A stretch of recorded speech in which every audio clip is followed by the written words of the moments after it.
Hello student, English tenses का एक और वीडियो लेके मैं आपके साथ हूँ। स्टूडेंट्स, हमने पहले प्रीवियस वीडियोस में हमने प्रेजेंट टेंस के बारे में पढ़ा था। उनके वाक्य हमने बनाए थे, उनके रूल मैंने बताए थे, आपको फॉर्मूलेज बताए थे, कहाँ पे हेल्पिंग वर्ब आती है, कौन सी वर्ब की फॉर्म आती है और उनका ऑर्डर क्या होता है, सब्जेक्ट वर्ब और कम्प्लीमेंट्स कैसे आते हैं, फिर सेंटेंस कैसे बनते हैं, इनके बारे में मैंने आपसे डिस्कस किया था। स्टूडेंट्स मैंने आपको एक्सरसाइज के तौर पे कुछ वाक्य भी दिए थे जिसमें आपको फिल इन द ब्लैंक्स में प्रॉपर वर्ब को भरने के लिए मैंने कहा था। उन वर्ब को आपने अपने कॉपी में किया होगा। अगर नहीं किया है तो मैं अभी आज के वीडियो के अंत में उन वाक्यों को फिल इन द ब्लैंक में जो प्रॉपर वर्ब का भरने का है उनको हम सॉल्यूशन में करवाऊंगा आपको। उससे पहले अब नया टेंस शुरू करेंगे हम। प्रेजेंट टेंस के हमने चार टेंसेस कर लिए थे स्टूडेंट्स। अब मैं पास्ट टेंस की बात करना चाहूँगा। स्टूडेंट्स, पास्ट इंडेफिनेट टेंस से शुरू करेंगे हम। इसके फिर पास्ट के भी चार टेंस होंगे इंडेफिनेट, यानी past simple tense, past perfect tense, past continuous tense and past perfect continuous. तो पास्ट इंडेफिनेट टेंस के भूतकाल में हुए काम के वाक्य हेतु इस टेंस का यूज़ करते हैं। Any sort of actions that has taken place in past, that has happened earlier, that has happened in previous times, which is not presently in process, जो अभी काम नहीं हो रहा है, जो पहले हो चुका है, ऐसे वाक्यों के लिए हम अंग्रेजी में पास्ट इंडेफिनिट टेंस के फॉर्मूले को यूज़ करके वाक्य बनाते हैं, ट्रांसलेशन करते हैं। हिंदी वाक्यों के अंत में था, थी, थे या आ या ये ऐसे अक्सर आते हैं जिनसे हमें पता लगता है कि ये पास्ट टेंस के वाक्य हैं। It is used for the activities which took place in the past. ये मैंने पहले ही बताया था आपको, ऐसे कार्य जो पहले हो चुके हैं। It is used for the historical discoveries, inventions आदि जो पास्ट में ऐसे हुए हैं, जो discoveries has taken place, inventions has taken place या historical events has taken place, उनको हम पास्ट सिंपल टेंस में लिखते हैं। स्टूडेंट्स, इसका फॉर्मूला वेरी सिंपल है। सब्जेक्ट प्लस वर्ब की सेकेंड फॉर्म आएगा और उसके बाद कम्प्लीमेंट्री जो भी कंटेंट्स आएंगे अंग्रेजी के, वो हम लेट इट बी एडवर्बियल या एडजेक्टिव या जो भी रहेंगे उनको लिखते हैं हम सब्जेक्ट और वर्ब की सेकेंड फॉर्म। अफर्मेटिव वाक्यों से शुरुआत करते हैं। जैसे मैंने कहा कि हमने अपना पाठ याद किया, यानी या मैंने बोला था हिंदी वाक्यों के अंत में या, यानी हमने अपना पाठ याद किया, यानी हमने अपना पाठ याद किया था। वी लर्नड आवर लेसन, हमने अपना पाठ याद किया। वी लर्नड मतलब हमने किया, याद किया, उसको हमने वो इंग्लिश में लिख दिया वी लर्नड। लर्नड मतलब याद किया, लर्न यानी याद करना, सेकेंड फॉर्म है लर्नड, लर्नड, लर्नड, लर्न। जैसा कि मैंने पहले ही बताया था आपको, वर्ब की तीनों फॉर्म हमेशा याद होनी चाहिए। It should be on your tips of the fingers tips, that every verbs, all three forms are on your tongue. तुरंत आपको याद आनी चाहिए।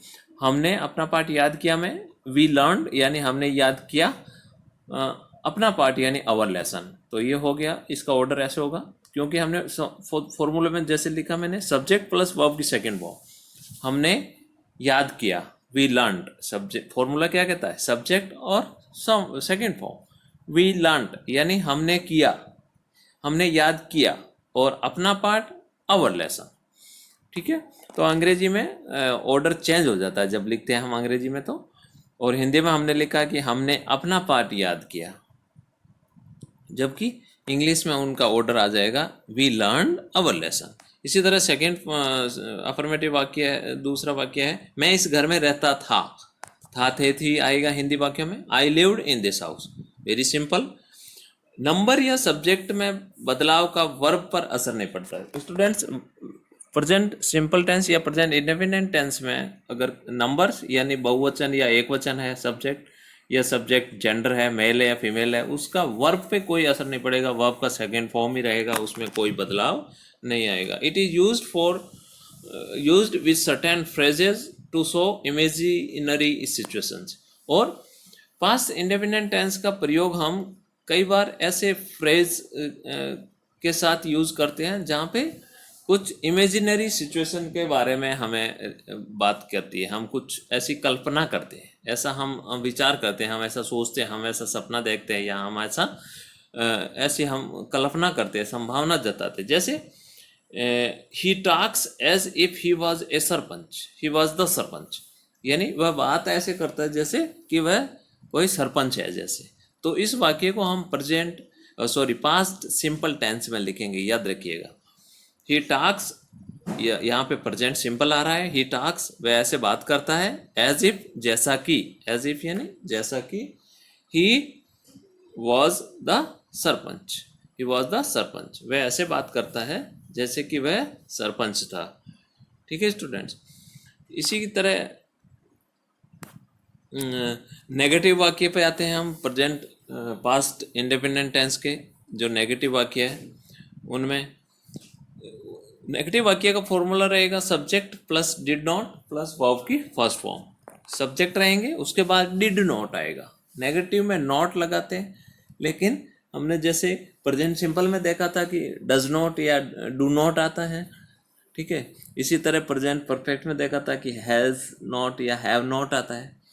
इसी तरह जो पास्ट सिंपल टेंस के जो नेगेटिव वाक्य है उनमें डिड नॉट आता है। ठीक है स्टूडेंट, डिड नॉट को याद रखना। He did not play football yesterday, ठीक है, वर्ब की फर्स्ट फॉर्म आएगी। जब डिड नॉट आता है तो वर्ब की फर्स्ट फॉर्म आएगी, ये भी याद रखिएगा। नेगेटिव वाक्य में पास्ट सिंपल में वर्ब की सेकेंड फॉर्म नहीं आएगी, ये बात याद रहे, पते की बात है। ठीक है, जब डिड नॉट आता है, डिड का जैसे ही डिड लिख दिया हमने तो वर्ब की फर्स्ट फॉर्म आ जाएगी, क्योंकि डिड आने से मतलब ही है कि वो पास्ट सिंपल की बात कर रहा है, और वहाँ पे वर्ब की सेकेंड फॉर्म लिखने की जरूरत नहीं है। डिड और वर्ब की सेकेंड फॉर्म दोनों एक ही चीज़ हो गई, दोनों चीज़ें लिखने की जरूरत नहीं है, तो वर्ब की फर्स्ट फॉर्म लिखते थे। He did not play football yesterday, उसने कल फुटबॉल नहीं खेली। कई बार नेगेटिव वाक्यों में नेवर का प्रयोग भी करते हैं, तब डिड नॉट लिखने की ज़रूरत नहीं है। जैसे आई नेवर कम लेट, मैं कभी भी, आई नेवर कैम लेट, यानी मैं कभी भी लेट नहीं आया। या इसको हम ऐसे भी लिख सकते हैं, I did not come late, मैं लेट नहीं आया। I never came late, never आएगा तो केम आएगा, सेकेंड फॉर्म आएगा, और डिड आता तो कम आएगा। ठीक है, फर्स्ट फॉर्म आएगी। अब आते हैं इंटरोगेटिव वाक्य में। पास्ट सिंपल में फॉर्मूला कहता है, क्या है फॉर्मूला? डिड सबसे पहले आ जाएगा, आगे उठा के ले आओ। हेल्पिंग वर्ब को हम आगे ले आते हैं जब भी इंटरोगेटिव वाक्य बनाते हैं, तो प्रेजेंट टेंस में भी हमने किया था, हैज़ हैव को उठा के ले आए थे, डू डज को आगे लेके आ गए थे इंटरोगेटिव वाक्य बनाते समय। Did plus subject plus verb की फर्स्ट फॉर्म, और पीछे क्वेश्चन मार्क लगाना ना भूलें। ठीक है स्टूडेंट, अगर WH से इंटरोगेटिव वाक्य बनाना हो तो WH के तुरंत बाद डिड आएगा। ठीक है, did you, why did you, when did you, या where did you, something like that, ऐसे इंटरोगेटिव वाक्य बनेंगे, तथा बाद में सब्जेक्ट आएगा। ठीक है, वेयर डिड यू गो, तुम कहाँ गए थे। Y did you go, did पहले आएगा, उसके बाद सब्जेक्ट आएगा, याद रखिएगा। फॉर्मूला इंटरोगेटिव का ऐसे बनेगा अगर WH से इंटरोगेटिव बन रहा है तो, और सीधा बनाना है डिड से तो कोई बात नहीं, डिड के बाद सब्जेक्ट और वर्ब की फर्स्ट फॉर्म और क्वेश्चन मार्क। ठीक है, डिड यू गो देयर, क्या तुम वहां गए थे। इस तरह तीसरा वाक्य है पास्ट इंडेफिनिट टेंस में यूज्ड टू का प्रयोग भूतकाल की आदत बताने के लिए भी होता है। जैसे आई wish if I were rich, ये भी मैंने पहले बोला था, एक भूतकाली इमेजिनरी जो सिचुएशन है, मैंने पहले आपको बताया था। आई विश, मैं ऐसा सोचता हूँ, मेरी ऐसी इच्छा है कि आई वर रिच, कि मैं, मेरे को ऐसा लगता है कि मैं सोचता हूँ कि आई वर रिच, कि मैं अगर धनवान होता, लेकिन धनवान है नहीं, तो इसमें इमेजिनरी सिचुएशन है।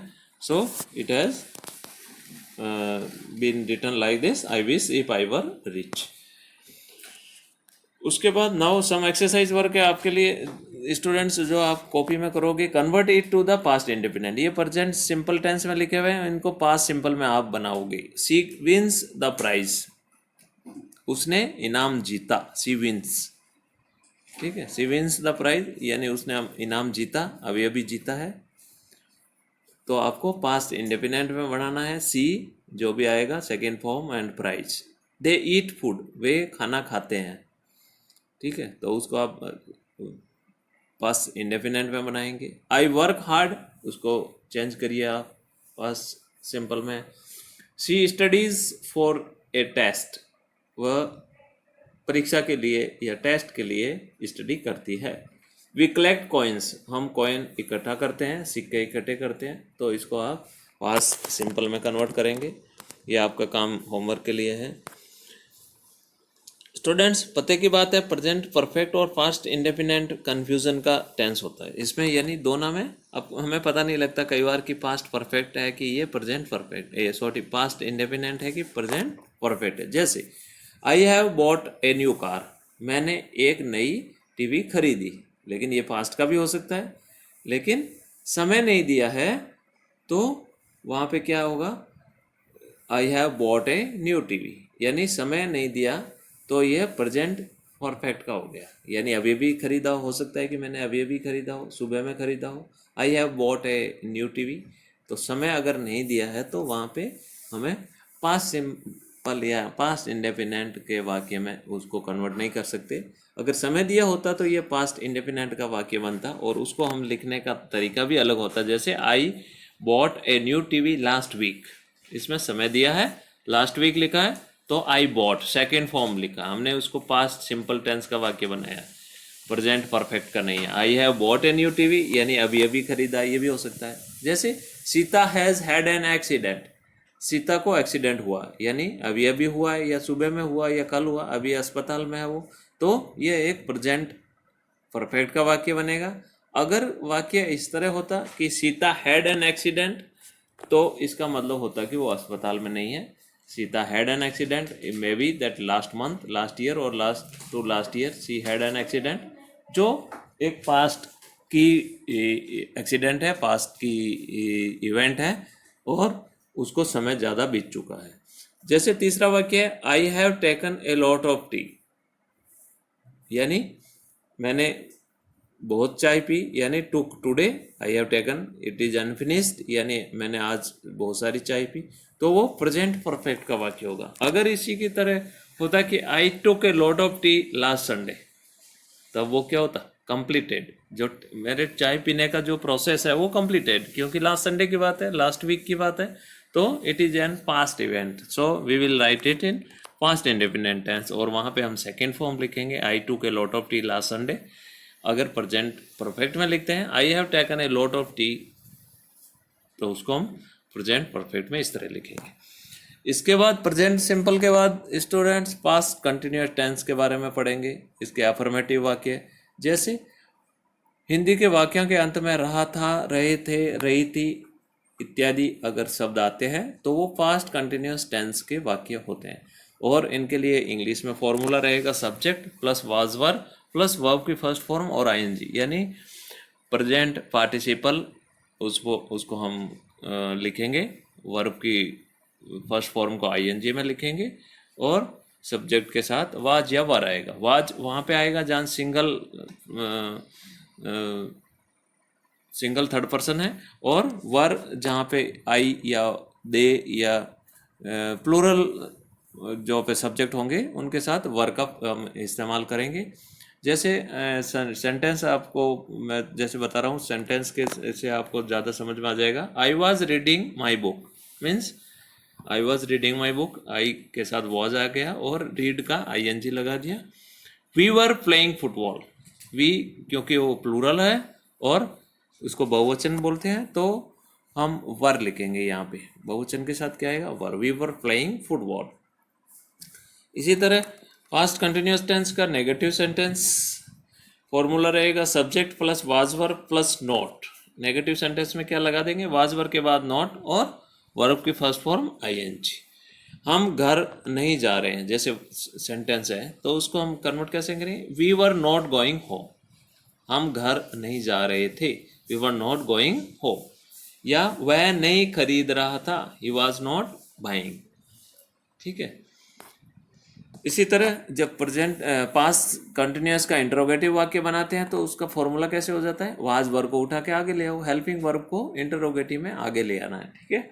और डब्ल्यू एच होगा तो डब्ल्यू एच के साथ तुरंत बाद हम वाज वर्ब को लिखेंगे। जैसे क्या लड़के शोर मचा रहे थे, वर बॉयज मेकिंग नॉइस और क्वेश्चन मार्क रहेगा, सब्जेक्ट के बाद आईएनजी और क्वेश्चन मार्क। कितने लड़के मैदान में खेल रहे थे, how many boys were playing in the ground. तो ये सूत्र हाउ मेनी प्लस सब्जेक्ट उसके बाद वर आएगा, ठीक है। यहाँ पे इस दूसरे वाक्य में थोड़ा ध्यान देना है आपको, कितने लड़के मैदान में खेल रहे थे तो हाउ मेनी आएगा, हाउ मेनी के बाद हमें सब्जेक्ट को लेके आएंगे, उसके बाद वर आएगा, how many boys were playing in the ground और फिर क्वेश्चन मार्क। तो इस तरह इंट्रोगेटिव बनेगा दूसरे वाक्य में, थोड़ा ध्यान देना। तीसरा वाक्य, क्या मैं नहीं जा रहा था, वाज आई नॉट गोइंग, वो सिंपल है, जैसे हमने वाज को उठा के आगे ले आए, उसके बाद सब्जेक्ट और नॉट और going.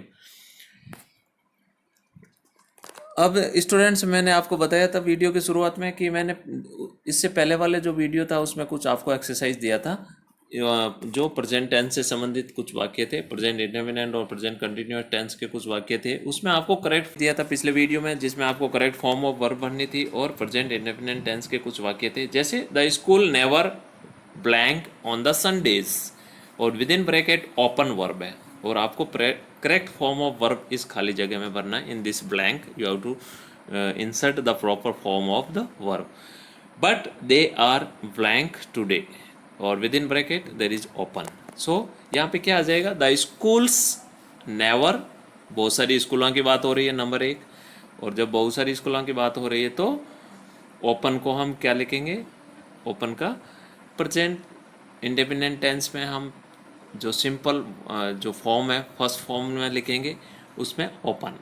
The schools never open on Sundays but they are opening today, they are opening today, क्योंकि टुडे आया है तो वो कंटिन्यूस टेंस का वाक्य बन गया, इसलिए क्या हो जाएगा, but they are opening today. फिर सेकेंड वाक्य है, my uncle seldom a hat, within bracket wear है, और आगे but he blank one now, और again within bracket wear है। तो पहले में हम कैसे भरेंगे, my uncle seldom wears a hat, wear का वियर्स हो जाएगा क्योंकि माई अंकल है, थर्ड पर्सन है, सिंगुलर है। मैंने बताया था आपको प्रेजेंट सिंपल या प्रेजेंट इंडेफिनिट टेंस में थर्ड पर्सन सिंगुलर में एस या ईएस लगा देते हैं। My uncle seldom wears a hat but he is wearing one now, but he is wearing one now, क्योंकि हमें कंटिन्यूस टेंस को भरना है, प्रेजेंट कंटिन्यूस और प्रेजेंट इंडेफिनिट को, तो इसलिए but he is wearing one now आ जाएगा दूसरी खाली जगह में। अब आ जाओ सेंटेंस नंबर 3, माई मदर खाली जगह news paper now, with in bracket read she always blank it at this time of the day. तो अब थर्ड वाक्य में फर्स्ट जो ब्लैंक है वो प्रेजेंट कंटिन्यूअस टेंस का आएगा। कैसे पता लगा कि थर्ड सेंटेंस में न्यूज़पेपर नाउ खाली जगह के बाद में क्या आया, न्यूज़पेपर, और उसके बाद एक शब्द आया है नाउ। कंटिन्यूअस टेंस में मैंने बताया था now, nowadays, today, at present आदि शब्द जब आए तो वो समझना कंटिन्यूअस टेंस। किसी भी टेंस की पहचान करने के लिए कुछ इंपॉर्टेंट शब्द या पते की बात में जो मैं बताता हूँ आपको, वो शब्दों को पकड़ना होता है ताकि हमें पता लगे कि ये कौन सी टेंस का सेंटेंस है। तो इसमें क्या आ जाएगा, my mother is reading newspaper now, मेरी माँ अभी न्यूज़पेपर पढ़ रही है, अखबार पढ़ रही है। सी ऑलवेज, ये जैसे ऑलवेज आ गया तो वो प्रेजेंट सिंपल का होगा, याद रखना मैंने बताया था। सी ऑलवेज रीड्स, अब क्या आ जाएगा, सी है क्योंकि थर्ड पर्सन सिंगुलर है तो रीड्स आ जाएगा। She always reads it at this time of the day, और वह हमेशा इस समय दिन, हर दिन इसी समय न्यूज़पेपर पढ़ती है, और वो आज भी पढ़ रही है। इसी तरह sentence number 4, Ganpat usually at the front of the class. Usually मैंने बताया था प्रेजेंट सिंपल के साथ आता है, यूजुअली, ऑलवेज, नॉर्मली, ठीक है। तो उनमें हम क्या लिखेंगे, गणपत यूजुअली सीड्स, सीड्स क्यों आया पता ही आपको, Ganpat third person singular, at the front of the class. Ganpat क्या होता है, प्राय कहाँ बैठता है, क्लास में सबसे आगे वाली सीट पे। But today he is sitting in the last row. ठीक है, क्या जाएगा, क्योंकि हम प्रेजेंट कंटिन्यूअस टेंस या प्रेजेंट इंडेफिनिट टेंस के अनुसार प्रॉपर फॉर्म वर्ब भरनी है, ऊपर में मैंने दे रखा है, इसलिए हम दूसरी खाली जगह में क्या भर देंगे, क्योंकि टुडे आया है तो क्या आ जाएगा, he is sitting in the last row. Okay, इसी तरह पांचवें वाक्य में चलते हैं। वाई यू, और उससे पहले खाली जगह है, विद इन ब्रैकेट वियर, फिर अगेन खाली जगह, wear a coat this morning, और क्वेश्चन मार्क। सबसे बड़ी बात है, याद रखना, पांचवें वाक्य के अंत में क्वेश्चन मार्क आया है, इसका मतलब यह है कि यह एक इंटरोगेटिव वाक्य है। कौन सा वाक्य है, इंटरोगेटिव। फिर क्वेश्चन मार्क के बाद क्या है, I never blank one till October. ठीक है, तो इसमें पहली खाली जगह में क्या आ जाएगा, मैंने बताया था, क्वेश्चन मार्क में वाई के बाद में डू लगाना है, फिर वाई डू यू, पहले में क्या आ जाएगा खाली जगह में, why do you wear a coat this morning, why do you wear a coat this morning, I never wear one till October. ठीक है, क्या आ जाएगा, why do you wear a coat this morning, I never wear one till October. 5 हो गया। Sentence number 6, I usually within blank coffee but within bracket drink today I blank milk and within bracket drink. So first blank में क्या आ जाएगा, I usually drink coffee. I usually मैंने बताया था, usually, always, sometimes, इन ऐसे जो शब्द आएंगे तो प्रेजेंट इंडेफिनिट की बात कर रहे हैं। तो छठे वाक्य में क्या आ जाएगा, I usually we drink coffee, मैं प्राय कॉफी पीता हूँ, बट लेकिन किंतु, टुडे आज क्या है, I am drinking milk, but today I am drinking milk. I am drinking कैसे आ गया, क्योंकि कंटिन्यूअस टेंस है। Okay, now come to sentence number 7, I blank football right now. ठीक है, ये कौन से टेंस का वाक्य होगा, प्रेजेंट इंडेफिनिट या प्रेजेंट कंटिन्यूअस, प्रेजेंट कंटिन्यूअस। कैसे पता लगा मुझे, राइट नाउ शब्द आया हुआ है, पकड़ो इसको। कुछ न कुछ वाक्य में या आसपास में अंग्रेजी जो लिखा है उससे हमें पता लगेगा कि कौन से टेंस का है या क्या उसमें सामग्री आएगी, ग्रामेटिकल कौन सा रूल लगेगा। 7 number, I am playing football right now, मैं फिलहाल या अभी फुटबॉल खेल रहा हूँ। इसी तरह sentence number 8, I blank football on Saturdays. अब ये कौन से वाक्य है, प्रेजेंट इंडेफिनिट का, सैटरडेज आया है, मैं सैटरडे को, शनिवार को फुटबॉल खेलता हूँ, यानी हर शनिवार को खेलता है वो, यानी हर वीक ये चीज़ होती है, प्राय आदतन होती है। मैंने जब बताया था प्रेजेंट सिंपल टेंस तब उसके बारे में मैंने बताया था कैसे पता लगेगा, जो प्राय आदतन घटनाएं चीज़ें काम होता है वहाँ पे प्रेजेंट इंडेफिनिट टेंस लगता है। तो I play football on Saturdays, क्या आ जाएगा, ओनली प्ले, क्योंकि आई है, प्लेज आ नहीं सकता, थर्ड पर्सन सिंगुलर के साथ एस या यस लगाते हैं, इसमें आई के साथ प्ले नहीं लगाएंगे। तो ये था आपका जो लास्ट वीडियो में मैंने आपको कुछ वर्क दिया था, उसमें आपने कितना सही किया गलत किया ये भी आप पता लगा सकते हैं, और अगर गलत है तो उसको करेक्शन कर दीजिए। ठीक है, ऐसे ही क्वेश्चन आपको एग्जाम में 1-2 क्वेश्चन पक्का मिलेंगे with fill in the blank with a proper verb form. ठीक है स्टूडेंट्स, तो ये आप आज का वीडियो हो गया। अगले वीडियो में हम पढ़ेंगे पास्ट परफेक्ट और पास्ट परफेक्ट कंटिन्यूअस टेंस के बारे में। Till then, thank you.